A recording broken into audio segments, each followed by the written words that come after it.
Really? Quillan, congratulations on the victory. I guess, my UFC debut went about as perfect as you can go, and then 15 very hard fought minutes for your second fight. So just how happy are you with the performance in there? Oh, yeah, I'm super stoked, but, I think I jinx myself every time. Last time out, I expected a war, and I got a pretty quick finish, and this time I expected to get him out of there, and I went through a hard-fought battle. So, next time I'm going to expect a war, and hopefully I second-guess myself again. What did you see from his game that led you to think that would be kind of a quicker night, or was it just his confidence in what you could bring to the table? Yeah, I think for me, I was just like, I'm going to land that right hand again. I'm going to put him out, but I just never landed anything super clean. Like I landed some nice shots, but they kind of glanced off him. I think I kind of stunned him a little bit with a few shots, but once I started to grapple, and then once my arm started to obviously fill up with a bit of blood, and the game plan was I got to wrestle a bit more because my arms are too tight to strike now. So that's kind of the way it goes. Well, it was incredibly impressive wrestling in there. I mean, Daniel Cormier kind of started the fight. He was kind of poking fun at Australian wrestling, saying when he was grapple. He said when he was matched up with Australians, he considered it a bye. But then by the end of the fight, I think by the end of the fight you won him over, especially with those slams and everything in there. So I guess just how much wrestling did you put in for this camp in general?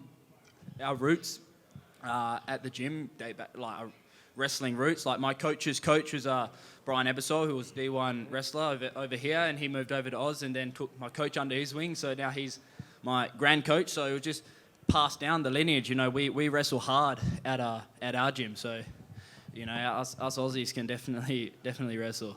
And by the end of the fight, it seems like maybe the cardio had kind of kicked in. The commentary said it looks like you were getting a little tired in there.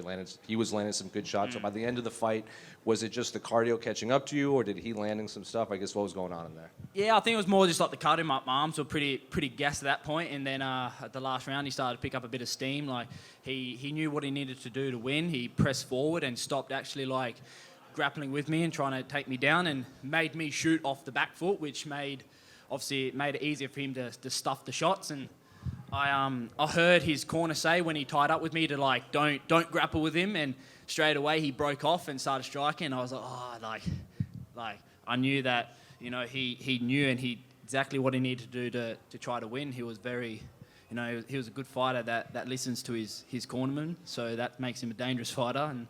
And I just had to stick in there and just fucking give it my best shot, and I got out of there with the win. I think that was Daniel Cormier. He was talking because he was coaching him. Oh, I don't think he just said get out of like disengage. He said at that top. Yeah, because I thought I was gonna say I don't think his corner team speaks English so much, and I was like, how can I understand that? There's Daniel Cormier, and he listened to him. He heard him. Because I guess he had the same coach as Habib when he would come to the States, so there might have been some. I don't know, but that's right. So I guess what do you want next for your career? I know there's this big fight night in Perth. That's 100% what I want next. Heard rumors that it's September, so that gives me good time to I'm not too banged up after this one, so it gives me a few weeks to kind of heal my little bumps and bruises and get straight back in there and get into prep. And then just last one for me, you want to fight in Perth and you made your debut in Sydney, then you come to Newark. Do you like this fighting all over the world, meeting new fans, or do you kind of want to stay in there? That's part of the reason why I do it. I get to, a good perk of this job is getting to travel around and seeing the world, and one of the bucket list destinations was obviously to come over here, and obviously got to go check out, actually New York City, which was one of the bucket list, spots for me to actually go and see, and I got to do that this week. And this is why I do this. I love traveling around, get to perform, getting paid to do it. It's worth every penny, this sport. On the other side of things, I know DC was, like you said, being a little cheeky there, but they also kind of mentioned your name already with the likes of Robert Whittaker and Alexander Volkanovski and Jack Della Maddalena. I guess, what does that mean 2 fights in that you're already in the same sentence as these guys? Yeah, they put us on the map, obviously, so when they see another guy like me coming up through the ranks, their success puts more eyes on me, which everyone obviously gets to build off that. So obviously without them, I wouldn't be getting as much, say, recognition as I would be. Everyone knows now that, the talent pool in Australia, especially now in Perth, is becoming next level, and we're forced to be dealt with. Where does your mustache rank in UFC pound for pound? It's number one pound for pound, probably only second to Don Fry. That's he's always going to be all of number MMA one. history, So we're including. I'm a second place compared to him. Love it. Thank you. That's it. Over here. You're a highly technical fighter. Mm-hmm. Which established fighter would you say your style most closely resembles? Man, I'm not sure. I've always, coming up through the sport, I've always really liked and looked up to kind of Zabit. So I've always tried to, kind of emulate his style in terms of his ability to mix things up. He's a bit more flashy than I've been, but I'm trying to get up there with the flashy stuff. So hopefully one day when I start, throwing some spin and stuff, I'll be, my style will be a bit more closer towards his.